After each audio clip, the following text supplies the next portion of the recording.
5 years ago, the combined wealth of the globe's top 388 billionaires was equal to half the world's population. If that contrast is shocking, consider how many billionaires it takes for that same divide today. 62.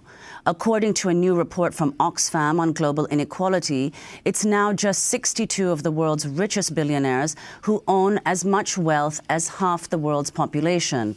The wealth of the poorest half, that's 3.6 billion people, has fallen by $1 trillion since 2010. At the same time, the wealth of the world's richest 62 people has increased by more than $500 billion.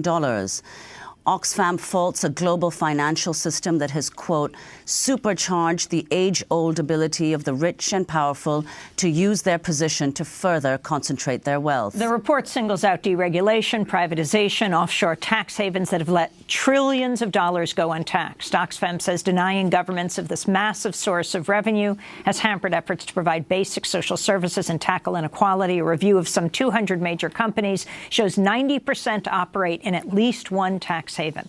The Oxfam report is timed to coincide with the meeting of the global elites at the World Economic Forum in Davos, Switzerland. For more, we turn to Raymond Offenheiser, president of Oxfam America. So give us these figures. 62 of the world's wealthiest people have more wealth than half the world's population. 62 individuals. That's correct. And as you noted, that this has been an accelerating pattern. I think what our report's trying to do is really point out the fact that I think we have a global inequality crisis, and we're trying to legitimize that narrative, and through the use of these kinds of numbers. I think what's been stunning to us is not only the fact that we have that level of concentration, but the process is accelerating. And I think what we're trying to understand is if we allow this process to accelerate, not only here in the United States, but literally in countries around the world and in regions where you're not expected, in the Chinas and the Indias and even in Africa, it raises a lot of questions about some of the things you talked about in your earlier broadcast about Michigan, which is how do we fund public services for the poor? How do we finance development into the future?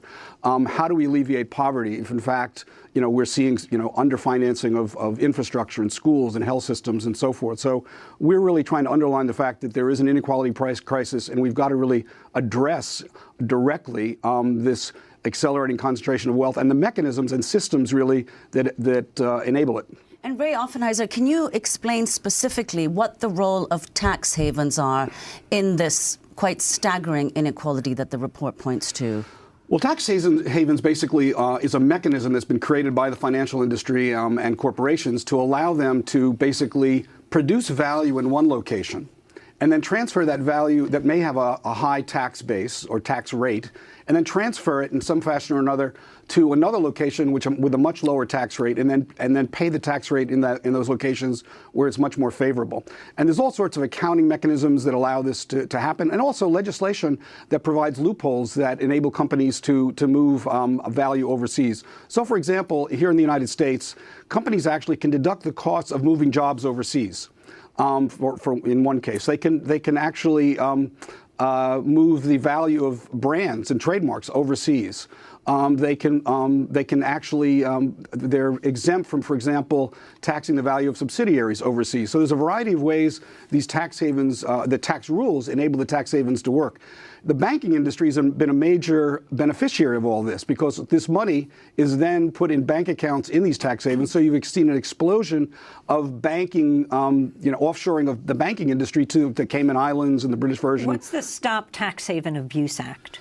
Well, this is an act that's been put forward in Congress by Carl Levin and Senator Whitehouse from Rhode Island, Carl Levin from Michigan, Whitehouse from Rhode Island, and Lloyd Doggett from Texas.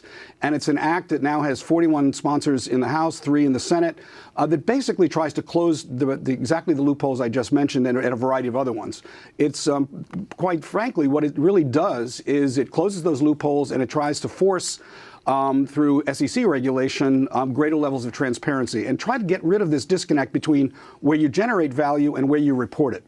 And what we really want to force the companies to do is say, if you produce value in the United States, and you produce value overseas, that should be fully transparent to citizens, so we actually can get a fair deal from on taxation of corporations. Because it's that diminished corporate taxation that's creating the situations we see in Flint and a variety of other locations around the United States and around the world. Well, a large number of the billionaires listed in Forbes have inherited their wealth. Could you talk about the importance of estate tax? Well, I think we believe that the whole issue of wealth of individuals is as important as corporate tax. We've been focusing on corporate tax in some sense because we see it as really a global issue. I think 47 of the 62 millionaires are actually Americans, so we have a really particular problem here at home. But what Oxfam's really focused on is what does this mean for developing countries where we're trying to address poverty issues? What does it mean in Africa? And what does it mean in some of these emerging economies where we see actually wealth and high rates of growth? What we're trying to focus on is if we allow the system to continue in the way it's continuing, those countries will lose critical value they need now to fund their own development. And the end game we seek is actually one in which countries are taking responsibility for their own development by building strong institutions and building a tax system that will fund their citizens' welfare. What's the real price of tax dodging?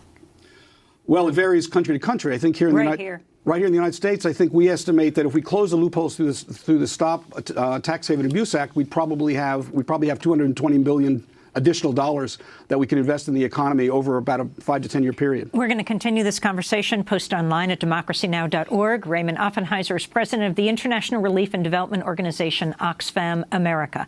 We'll link to the report it's just put out, An Economy for the 1%, how privilege and power in the economy drive extreme inequality and how this can be stopped.